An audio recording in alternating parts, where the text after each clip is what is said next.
Behind the headlines, women in the media. Next year, for the first time, women will solo anchor 2 of the 3 nightly network TV newscasts. But some say sexism is still alive and well in the media. To the contrary, sat down with the new president of the Women's Media Center. She explains what her organization is doing to combat gender bias in the media.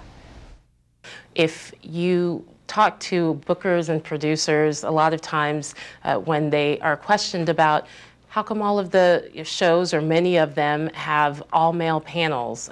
If you look at the Sunday talk shows, a lot of times the answers they give are, well, there aren't women experts, and that's just not true. The Women's Media Center has made it its job to prove just that. Founded by feminist icons Gloria Steinem and Jane Fonda, its mission is to increase the visibility of women in the media, provide media training for progressive women, and fight against sexism in the media. Former Rock the Vote president Jehmu Greene became the organization's president this week. She says while the state of women in the media is better today than a generation ago, there's still more work to be done. 2 of the anchors on the major networks are now women, but we're still in a perilous place when it comes to women and their visibility and power in the media. When you look at who is really making the decisions behind the camera, in the boardroom, deciding what stories to basically investigate, 97% of those decisions are made by men. And that has a tremendous impact on policy, on how electoral issues are addressed, on basically everyday life of every single American who, gets 3,000 media messages a day.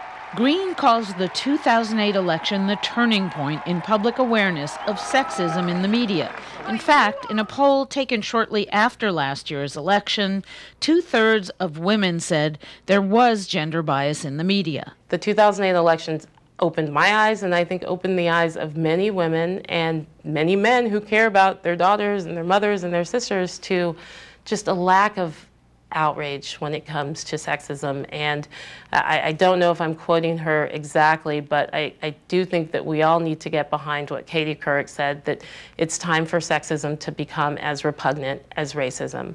And we have taken some significant steps, I think, in that direction in the response to how Senator Clinton in the campaign was treated, how Sarah Palin was treated, and unfortunately, even though there is more awareness than there was in the 2008 election, we just went through a situation when, Justice Sotomayor was nominated, and, some of the same people who were villains in the 2008 elections were engaged in very sexist language. Greene says it's important for the next generation of women to be aware of gender bias and to fight it. They definitely need to go into the start of their careers with their eyes wide open. And I have had a lot of many conversations around the country with young women who are in school and don't necessarily at this point in their life see the consequences of misogyny and sexism, and maybe not in any very personal experience, that they just have not seen it firsthand. And so I think it's really important for the next generation of women leaders that you have a very clear perspective of how much work that is still left to be done. Our democracy is facing a crisis when so many voices are left out of the conversation, and we are making sure that we're going to include those voices in the conversation, which at the end of the day is going to change the conversation to one that is more productive for the future of our country. Dr. Jones DeWeaver, do you agree with what Katie Couric said, essentially, and what Jehmu Greene just quoted, that the media have done a better job of eliminating racism than sexism? Not necessarily. I think that the media has a long way to go with both. I think that unless we eliminate racism and sexism in the broader society, we shouldn't really expect the media to get rid of it as well. But it's our responsibility to point it out where it is and make changes where we can. Well, I agree with that, although I think the media is far ahead in getting rid of racism. And I don't like the comparison between the two.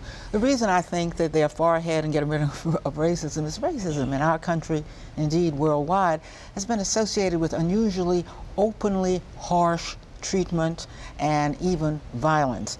The sexism has been is associated with terrible violence, but we don't see it. It takes place in the household, and with some, with some chivalry, some special treatment, and so people get confused about how they should treat women. Look, 21st century world, everybody is out here seeking the same thing, and sexism and racism have got to both be understood as equally in our world today, totally and equally unacceptable. Your thoughts as a woman of color, as a TV pundit yourself, as well as a communications manager in Congress, what's worse, sexism or racism? In my personal experience, or in, you know, I think sexism was probably worse because, you know, racism for me was a different experience because of being biracial and growing up in a predominantly white, upper middle class North America experience outside New York City.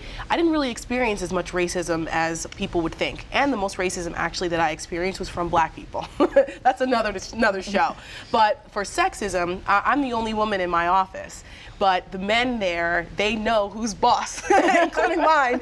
Now, he'll always say that. But, you know, you always have to, it's one of those things from the time I was young, my mother always taught me that, you know, you are just as good, if not better. You know, don't ever let anyone think that you're not. Carry yourself with excellence. So you always have to work twice as hard because some people assume, well, because you're a woman, but the nature of what I do, you have to have a certain personality. But I saw something interesting. There's a new program on ABC called Flash Forward, and one of the episodes showed a Japanese woman. Now that's a very misogynistic society over there, that culture. And she was a robotics engineer, top of her class, and she went into a firm, the top firm, to get a job. And they finally, it was a boardroom full of men. She got the job, but then a few weeks later, they called her into the boardroom. She thought she was getting a seat at the table. They asked her to serve tea. So these are, you know. So yeah, but that's Japan. Let's get no, I know, but America. I'm saying, but this American television that's depicting these images, I think that they're trying to make a concerted effort to try to show different images of women and how that sexism still exists. Any average person, what do you think about women in the media? You see a lot of female faces in the media, so I don't think you think of it as You're talking overtly. news media. News media, absolutely. The talk shows are very skewed. They're very male-dominated. However, when you look at how their treatment of politicians is, I think the women really do get the short end of the stick.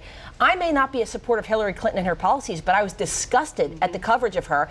And the whole issue with Sarah Palin and the running shorts, they put that picture there to demean her, to make less of her as a politician, whether you like her politics or not. And that's the way women politicians are treated. And I find that really disgusting.